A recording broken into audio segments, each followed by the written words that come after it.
Hi friends, welcome to our channel.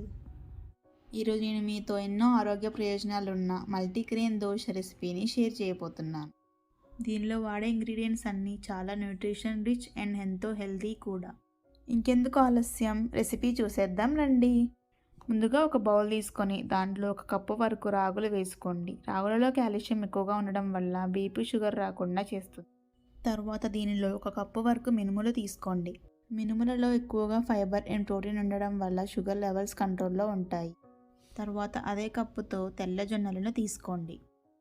జొన్నల్లో తక్కువ calories ఉండడం వల్ల బరువు తగ్గడానికి ఉపయోగపడుతుంది. తర్వాత అదే కప్పుతో పెసలను తీసుకోండి. దీనివల్ల డైజెస్టివ్ సిస్టమ్ అనేది ఇంప్రూవ్ అవుతుంది. తర్వాత సేమ్ క్వాంటిటీతో రైస్ను తీసుకోండి.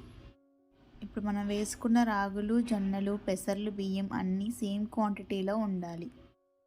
వీటిని బాగా మిక్స్ చేసి 2-3 సార్లు నీటితో రాళ్ళు ఇసుక లేకుండా శుభ్రం చేసుకోవాలి.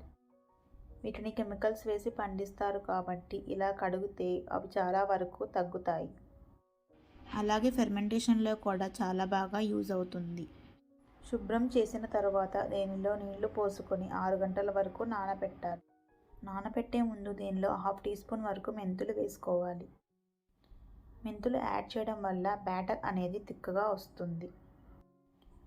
6 గంటల తర్వాత దీనిని మిక్సీలో అయినా గ్రైండర్లో అయినా మెత్తగా రుబ్బుకోవాలి. నేనైతే ఇప్పుడు మిక్సీలో గ్రైండ్ చేస్తున్నాను. గ్రైండ్ చేసే ముందు 2 మిర్చి, కొంచెం అల్లం, జీలకర్ర వేసుకోవాలి. తర్వాత కొద్దిగా వాటర్ యాడ్ చేసుకొని మెత్తగా గ్రైండ్ చేసుకోవాలి.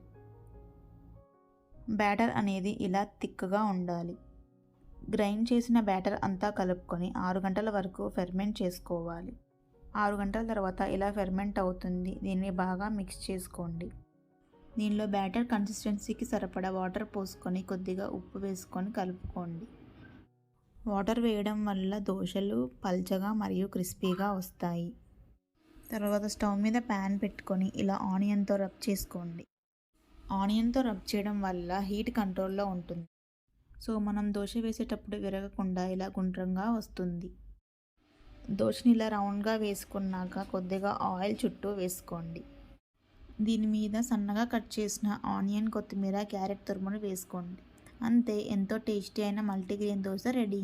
Thank you for watching. మీకు వీడియో నచ్చినట్టయితే please like and subscribe to my channel.